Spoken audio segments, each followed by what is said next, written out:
Welcome to my channel. আজকের আমরা কি করব সেটা হচ্ছে বাঁকুড়া ডিস্ট্রিক্ট কোর্ট।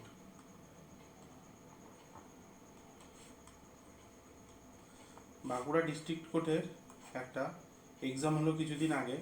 সেখানে ইংলিশ ছিল 15টা। এই যে 15টা কোশ্চেন, সেই কোশ্চেনের ডিটেলস অ্যান্সার এই ভিডিওতে ডিসকাস করব। আর ভিডিও শুরু হওয়ার আগে বলে দিই যে Nilabja sir English research and development, এটা আমার ইউটিউব চ্যানেল।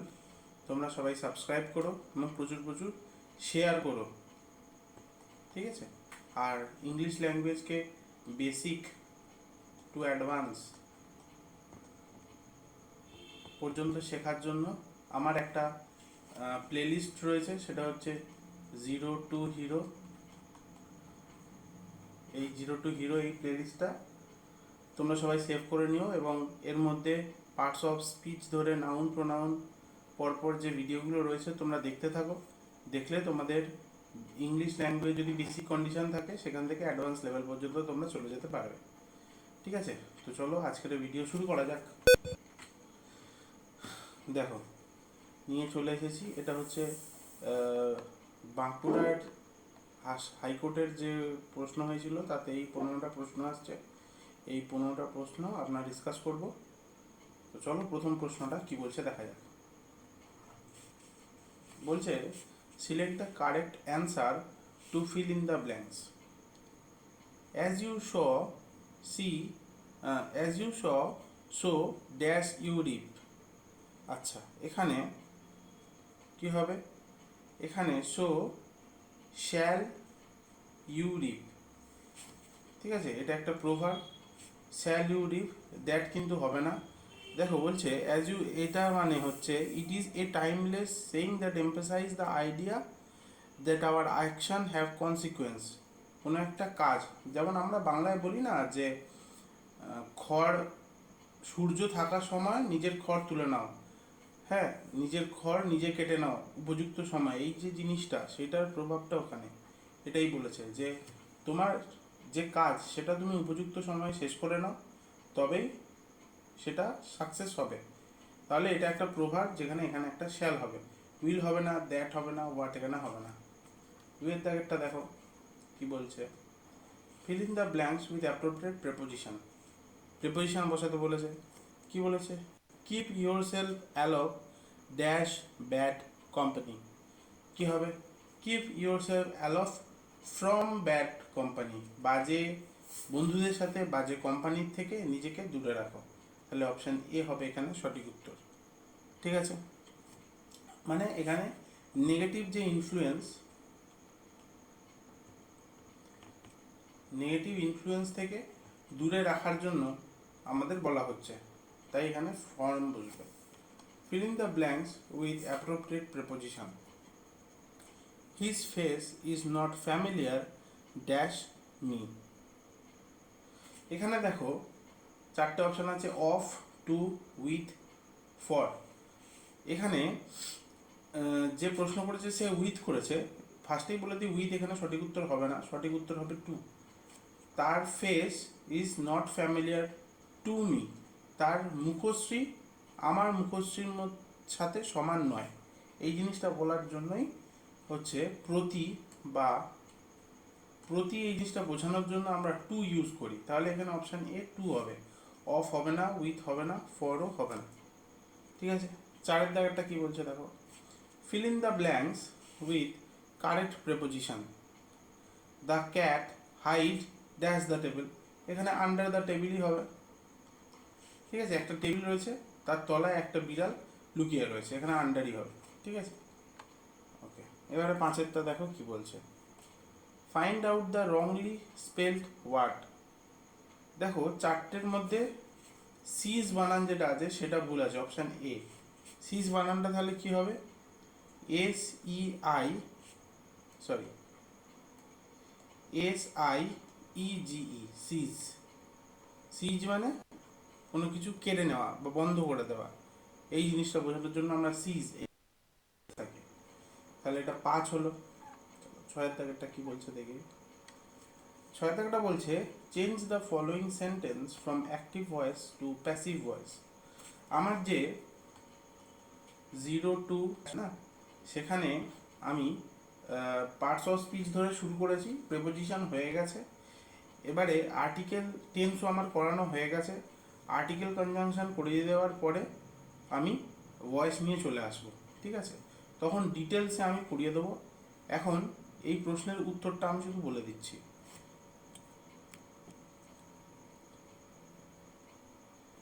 বলছে যে the pupil were helping the wounded woman.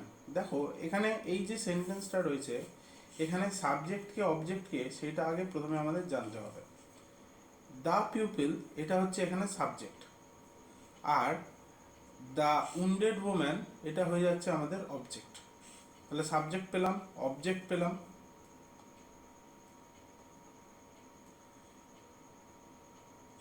আর ভার্বটা হয়ে যাচ্ছে ওয়্যার হেল্পিং। তাহলে আমরা ভয়েস চেঞ্জ করলে কি করি, অবজেক্ট যেটা সে সাবজেক্টের জায়গায় চলে আসে, আর সাবজেক্ট যে সে অবজেক্টের জায়গায় চলে যায়। তাহলে দ্য উন্ডেড ওম্যান এইটা দিয়ে শুরু হবে, তাহলে দেখো প্রত্যেকটাই উন্ডেড ওম্যান রয়েছে। তারপরে দেখো ওয়্যার হেল্পিং, যেহেতু ওম্যান একজন তাই ওয়্যার না হয়ে ওয়াজ হবে, এবং হেল্পিং থাকার কারণে একটা বিইং কথা আসবে। এইবারে দেখো ওয়াজ রয়েছে, ওয়াজ রয়েছে, সিতে হ্যাজ রয়েছে, তাহলে সি বাদ চলে গেল, ডি তো হলো না।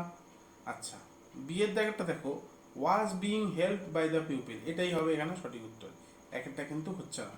তাহলে the pupil were helping the wounded woman, এটা ভয়েস চেঞ্জ করলে কি হবে, the wounded woman was being helped by the people হলো। সাতের দাগেরটা দেখো, বলেছে find out the suitable antonym of the word acquitted. অ্যাকুইটেডের একটা অ্যান্টোনিম বা বিপরীতার্থক শব্দ কি হবে সেটা জানতে চেয়েছে। আচ্ছা, এই অ্যাকুইটেড এইটার মানে হচ্ছে, এইটার যে মানে হবে সেটা হচ্ছে নট গিলটি।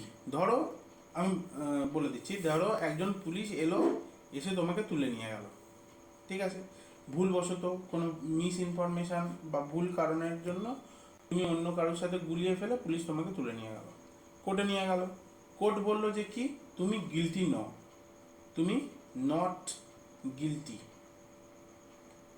এর কোনো গাফিলতির কারণে তোমাকে তুলে নেওয়া হয়েছে কিন্তু তুমি গিলটি নও। এই জিনিসটা বোঝানোর জন্য অ্যাকুইটেড কথাটা ব্যবহার করা হয়, যে তুমি পুলিশের আওতায় রয়েছো এই মুহূর্তে, কিন্তু যে দোষের কারণে তোমাকে নিয়ে যাওয়া হয়েছে সেই দোষটায় তুমি দোষী নও, তাহলে সেক্ষেত্রে বলবো অ্যাকুইটেড।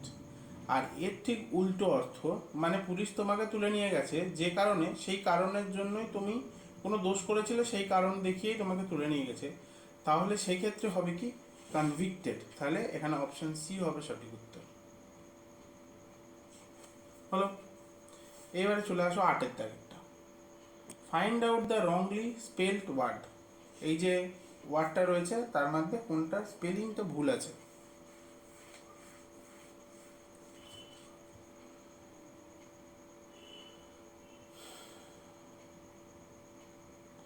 দেখো ইললিগাল বানান ঠিক আছে, ILLEGAL, ইললেজিটিমেট এটাও ঠিক আছে, ইললিজিবল এটাও ঠিক আছে।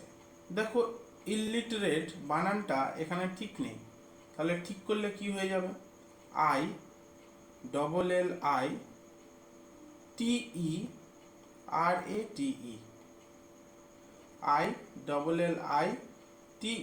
ILLITERATE, ইললিটারেট, এটা হচ্ছে সঠিক উত্তর হবে। বোঝা গেল আটের দাগেরটা। আচ্ছা, এবারে চলে আসো নয়ের দাগেরটা, বলছে select the correct answer to fill in the blanks. I am sure I dash him before. এবার দেখো এখানে এখানে যেহেতু আই অ্যাম শিওর এবং তারপরে একটা রয়েছে, এখানে আমরা কোনো পারফেক্ট টেন্স বসাতে পারবো, পারফেক্ট টেন্স। দেখো চারটের মধ্যে অপশান বি এবং অপশান ডি এমনি বাদ চলে যাচ্ছে, কারণ পারফেক্ট টেন্স নেই। এইবারে অপশান এ আর অপশান সি রয়েছে। আমরা জানি যদি পাস্ট পারফেক্ট, সেক্ষেত্রে কি হবে, প্রথম যে কেসটা পাস্ট পারফেক্ট টেন্সে দুটো কেস হয়, যেটা দুটো ঘটনার মধ্যে বেশি পুরনো সে হয়ে যায় পাস্ট পারফেক্ট, এবং তুলনামূলকভাবে যে নতুন ঘটনা সেটা হয়ে যায় সিম্পল পাস্ট। তাহলে এই যে সেন্টেন্সটা I am sure I dash him before, এখানে ফার্স্ট পার্টটা সিম্পল পাস্ট হওয়ার কথা ছিল যদি এখানে পাস্ট পার্টিসিপেল বসাতাম। তাহলে এখানে আই অ্যাম রয়েছে, তাহলে পাস্ট পার্টিসিপেল হবে না, তাহলে সিও বাদ চলে গেল, তাহলে হবে option A, I am sure I have mate before, আমি শিওর যে আমি তার সাথে দেখা করেছি এর আগে। বুঝতে পারলাম? এটা হলো 9-এর দাগেরটা। এইবারে চলে আসো 10-এর দাগেরটা। কি বলছে? fill in the blanks with appropriate preposition. I am tired dash leading such an idle life. I am tired of, আমি ক্লান্ত হয়ে পড়েছি এরকম একটা ক্লান্তিকর বা বোরিং একটা লাইফকে লিড করার জন্য। তাহলে এখানে অপশন ডি অফ উত্তর হবে।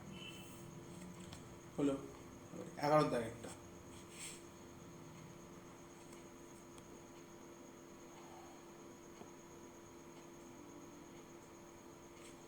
দেখো 11টা কি বলছে? In the following question there are 4 different word out of which one is wrongly spelled, find out the wrongly spelled. তাহলে চারটের মধ্যে কোনটার স্পেলিং ভুল আছে সেটা বলতে হবে। দেখো প্রথমটা যেটা আছে বিউটিফুল, BEAUTIFUL, এটা ঠিক আছে। দুয়েরটা দেখো রিসিভ, RECEIVE, এটাও ঠিক আছে। তিনেরটা দেখো অ্যাকোমোডেট, দেখো এখানেই বানানটা ভুল আছে, এখানে অ্যাকোমোডেট বানানটা ভুল আছে, সেটা ঠিক করলে কি হবে, ACCOMM, দুটো এম হবে, MMODATE, অ্যাকোমোডেট। তাহলে অপশন সি হবে এখানে উত্তর। ঠিক আছে। আর নেসেসারি, এটারও বানান ঠিক আছে। ঠিক হলো। আচ্ছা, এটা গেল 11-এর দাগে। এবার চলো 12-এর দাগেরটা। চলে আসো 12-এর দাগেরটা কি বলছে? Find out the suitable synonym of nepotism. Nepotism এই শব্দটার সিনোনিম বা সমার্থক শব্দ জানতে চেয়েছে। নেপোটিজম মানে কি? আমরা শুনেছি নেপোটিজম একটা খুব গুরুত্বপূর্ণ টার্ম আমাদের কাছে। কেন? তার কারণ আমরা জানি, দেখেছি যে বলিউডে বড় বড় নেতা অভিনেতার ছেলে মেয়ে এরা তার কোনো পরিশ্রম খুব একটা বেশি না করেই খুব সহজে ফেম পেয়ে যায়, তাই তো? এই যে জিনিসটা, এটাকে নেপোটিজম বলে। ঠিক আছে।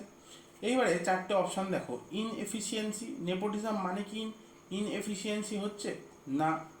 করাপশান, অবশ্যই নেপোটিজম মানে করাপশান কিছু কিছু ক্ষেত্রে হয়, তবে যারা সাকসেসফুল, যাদের মধ্যে ট্যালেন্ট রয়েছে, তারাও যদি সেই সুবিধাটা পায় তাহলে করাপশান ব্যাপারটা তো আসছে না, তাহলে এখানে অপশান বিও হচ্ছে না। আচ্ছা, ফেভারিটিজম এবং অপশান ডিতে রয়েছে কেয়ারলেসনেস। দেখো অপশান ডিতে যে কেয়ারলেসনেস মানে কি, কাউকে গুরুত্ব না দেওয়া। নেপোটিজমের মানে যেটা বললাম সেটার মানে কি কেয়ারলেসনেস হলো? কেয়ারলেসনেস কিন্তু হলো না। তাহলে এই চারটে অপশানের মধ্যে অপশান সি ফেভারিটিজম, এটাই হচ্ছে সঠিক উত্তর হলো। তাহলে নেপোটিজম মানে কি, নিজের পছন্দের লোককে কোনো একটা ভালো কাজে যুক্ত করে দেওয়া, যেখানে সেই ব্যক্তিটা যাকে যুক্ত করছি সে আর 5 জনের মতন কঠোর পরিশ্রম বা ত্যাগ করেনি। তাহলে এখানে অপশান সি হবে 12-এর দাগের অপশান সি, ফেভারিটিজম, এটা হবে নেপোটিজমের সব থেকে কাছের সিনোনিম হলো। আচ্ছা, এবারে যদি বলে নেপোটিজমের অ্যান্টোনিম বলো। নেপোটিজমের সিনোনিম তো পেলাম ফেভারিটিজম, যদি বলতো নেপোটিজমের অ্যান্টোনিম কি? অ্যান্টোনিম, নেপোটিজমের অ্যান্টোনিম বাংলায় কি হতে পারে? যে কোনো একজন বড় সিনেমা আর্টিস্ট তার ছেলে বা মেয়েকে খুব সহজে কোনো একটা সুযোগ বা কন্ট্যাক্ট পাইয়ে দিচ্ছে, যাতে তার ছেলে বা মেয়ে সে বা তার চেনা পরিচিত সে এস্টাবলিশ হতে পারছে কঠোর পরিশ্রম বা ত্যাগ না করে। ঠিক আছে। এই রকম জিনিসটাকে ইংলিশে যে টার্মে দেখা হয় সেটা হচ্ছে ক্রনিজম, CRONI,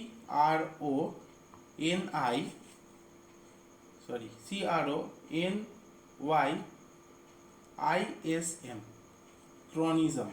তাহলে নেপোটিজমের অ্যান্টোনিম হচ্ছে ক্রনিজম। হলো?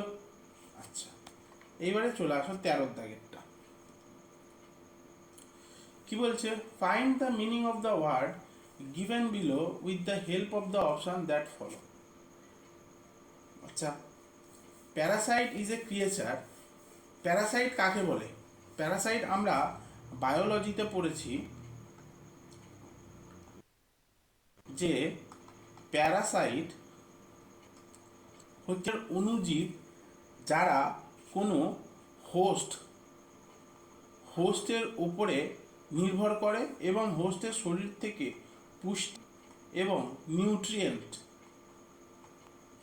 নিয়ে নিজেরা বেঁচে থাকে। এই ধরনের অণুজীবকে বলা হয় প্যারাসাইট।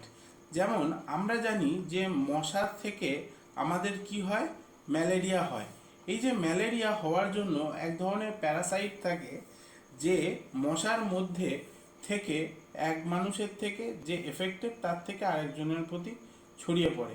এই যে জিনিসটা সেটা হচ্ছে প্যারাসাইট। বোঝা গেল? এইবারে 4টে অপশনের দেখো। অপশন ডিতে রয়েছে হু সুপারভাইজ এ সাইট, তাহলে প্যারাসাইট মানে এটা বোঝাচ্ছে না। অপশন সিতে বলছে হু ফ্ল্যাটার্স আদার, এটাও হচ্ছে না। অপশন বিতে বলছে হু টক্স ননসেন্স, না প্যারাসাইট কথা বলবে এটা তো আসছে না মানে, না, তাহলে অপশন বিও হলো না। আর অপশন এতে কি বলছে? হু লিভস অন আদার। হ্যাঁ ঠিক, এটাই তো বললাম যে প্যারাসাইট এমন একজন যে কিনা কোনো একটা হোস্টের ওপরে বসে হোস্টের শরীর থেকে নিউট্রিয়েন্ট পুষ্টি নিয়ে বেঁচে থাকে। তাহলে অপশন এ হবে 13 দাগের সঠিক উত্তর। বোঝা গেল? চলো এবারে 14 দাগেরটা করব। 14 দাগেরটা কি বলছে? Choose from the given option the word similar to the meaning of Marin.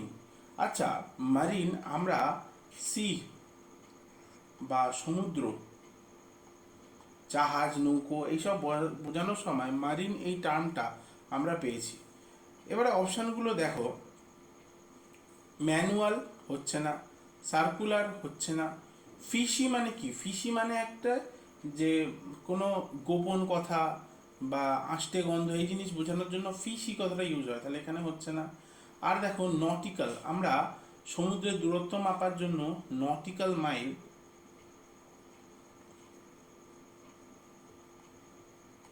ইউনিটটা ইউজ করে থাকি। তাহলে দেখো সমুদ্রের সাথে নটিক্যাল রিলেটেড, তাহলে এখানে অপশান ডি হবে সঠিক উত্তর, অপশান সি কিন্তু হবে না। ঠিক আছে, তাহলে মেরিন হচ্ছে সিমিলার টু নটিক্যাল। বোঝা গেল? এইবারে দেখো এই যে মেরিন এর আরও কয়েকটা সিমিলিয়ার মিনিং আমি এখানে লিখে দিচ্ছি। একটা তো হচ্ছে নটিক্যাল,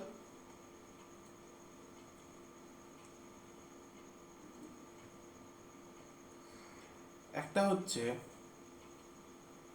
মেরিটাইম,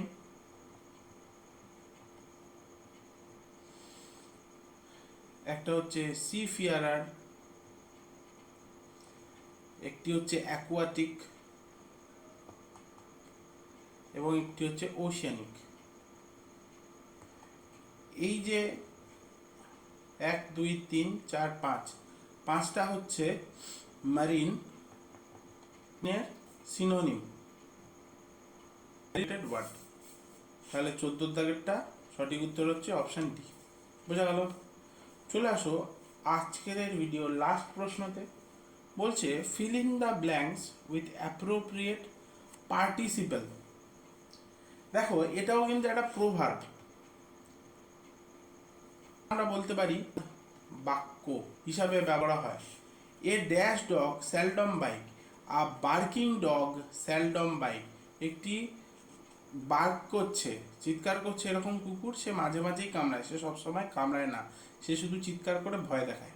তাহলে অপশান বি হবে 15 দাগের সঠিক উত্তর। হলো? এবারে বলবো যে তোমরা আমার এই যে চ্যানেলটা তোমরা দেখছো রেগুলার, তোমাদের কি কি নতুন নতুন টপিক লাগবে সেইটা আমাকে কিন্তু লাস্টে কমেন্ট করে জানিও, যে এই টপিকটা নিয়ে একটু বেশি ডিসকাস করলে আমাদের ভালো হয়। এবং কোশ্চেন অ্যান্ড অ্যান্সার যাতে আরও বেশি করে করি তার জন্য আমি একটা নতুন প্লেলিস্ট নিয়ে চলে আসছি, যেখানে আমরা ডেইলি বেসিসে কোশ্চেন অ্যান্সার প্র্যাকটিস করব। এই জন্য বলছি, তার কারণ আমার যে 0 to Hero ব্যাচ রয়েছে সেটা আর বেশি দিন নেই, শেষ হয়ে আসবে। আমরা প্রিপোজিশন করে ফেলেছি, এরপরে আর্টিকেল ভয়েস ন্যারেশন করলেই আমাদের মোটামুটি 0 to Heroটা শেষ হয়ে যাবে। এবারে তাহলে রেগুলার বেসিসে আমরা যদি কোশ্চেন অ্যান্সার করি, তাহলে সামনে যে পরীক্ষা আসবে সেই পরীক্ষা হিসেবে আমরা যদি করতে থাকি, তাহলে আমাদের কাছে খুব ইজি হয়ে যাবে ব্যাপারটা। তো তোমরা সবাই এই চ্যানেলটাকে সাবস্ক্রাইব করে রেখো এবং প্রচুর প্রচুর আর তোমরা যা কোয়ারিজ হয়েছে তোমরা কমেন্ট করো। আর এই ভিডিও ডেসক্রিপশানে হোয়াটসঅ্যাপ এবং টেলিগ্রামের চ্যানেল দেওয়া থাকবে, তোমরা সেই লিঙ্কে ক্লিক করে চ্যানেলে চলে যাও এবং এই চ্যানেলে জয়েন করে তোমরা তোমাদের কোয়ারিজ জিজ্ঞাসা করতে পারো। ঠিক আছে, তো চলো আজকের ভিডিও এই পর্যন্ত, টাটা।